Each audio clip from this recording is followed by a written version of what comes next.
ಅಮೆರಿಕನ್ಸ್ಗೆನೆ ಇಷ್ಟ ಆಗೋದು ಅಂದ್ರೆ ಕ್ಯಾಸ್ಟರ್ ಆಯಿಲ್ ಮತ್ತು ಕೋಕೋನಟ್ ಆಯಿಲ್. ನಾನು ಡಾಕ್ಟರ್ ಮಮತಾ ಶೇಖರ್, 35 ವರ್ಷದಿಂದ ಅಮೆರಿಕದಲ್ಲಿದ್ದೀನಿ. ಈ ಎಣ್ಣೆಗಳನ್ನ ಯೂಸ್ ಮಾಡಿ ತುಂಬಾ ಆರೋಗ್ಯದ ರಿಸಲ್ಟ್ ಸಿಕ್ಕಿದೆ ನಂಗೆ.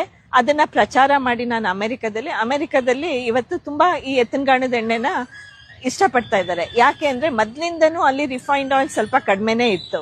ಅಲ್ಲಿ ಕೋಲ್ಡ್ ಪ್ರೆಸ್ಡ್ ಆಯಿಲ್ ಅಂತಲೇನೆ ಎಲ್ಲಾನು ಸಿಗೋದು ನಮ್ಗೆ. ಆದ್ರೆ ನಾನಿವತ್ತು bull ರಿವನ್ ಆಯಿಲ್ಸ್ಗೆ ultra cold pressed oil ಅಂತ ಕರಿತಾ ಇದ್ದೀನಿ. ಆ ಕಾನ್ಸೆಪ್ಟೇ ಇರ್ಲಿಲ್ಲ ಅವ್ರಿಗೆ. ಎಲ್ಲರೂ ಈ ಅಲ್ಟ್ರಾ ಕೋಲ್ಡ್ ಪ್ರೆಸ್ಡ್ ಆಯಿಲ್ ಅಂದ್ರೆ ಏನು ಅಂತ ತಿಳ್ಕೊಳ್ತಾರೆ.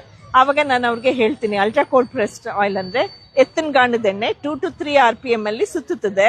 ಅದರಿಂದ ಜಾಸ್ತಿ ಪೋಷಕಾಂಶಗಳು, ಸೂಕ್ಷ್ಮ ಪೋಷಕಾಂಶಗಳು ಇದೆ ಅಂತ ಹೇಳಿದಾಗ ತುಂಬಾನೇ ಇಷ್ಟಪಡ್ತಾರೆ. ಯಾಕಂದ್ರೆ ಅವ್ರಿಗೆ ಈ ತರ ಮಾಡಕ್ ಸಾಧ್ಯನೇ ಇಲ್ಲ. ಎಣ್ಣೆನ ಬರೀ ಕೋಲ್ಡ್ ಪ್ರೆಸ್ ಮಾಡ್ತಾರೆ, ಅಂದ್ರೆ ಮಿಷಿನ್ ಅಲ್ಲಿ ಮಾಡ್ತಾರೆ. ಹಳೆ ಕಾಲದಲ್ಲಿ ಈ ಗಾಣದ ಎಣ್ಣೆ ಅಂದ್ರೆ ಪ್ರಾಣಿಗಳ ಮೂಲಕ ಎಣ್ಣೆ ತೆಗಿತಾ ಇದ್ದದ್ದು ತುಂಬಾ ಕಾಮನ್ ಆಗಿತ್ತು. ನಮ್ ದೇಶದಲ್ಲಿ ಇಲ್ಲಿ ಸೌತ್ ಇಂಡಿಯಾದಲ್ಲಿ ನಾವು ಎತ್ತುಗಳನ್ನ ಉಪಯೋಗಿಸ್ತಾ ಇದ್ವು. ಅರೇಬಿಯನ್ಸ್ ಅಲ್ಲೆಲ್ಲ ಕ್ಯಾಮಲ್ಸ್ ಉಪಯೋಗಿಸ್ತಾ ಇದ್ರು. ಚೈನಾದಲ್ಲಿ ಡಾಂಕೀಸ್ ನ ಉಪಯೋಗಿಸ್ತಾ ಇದ್ರು.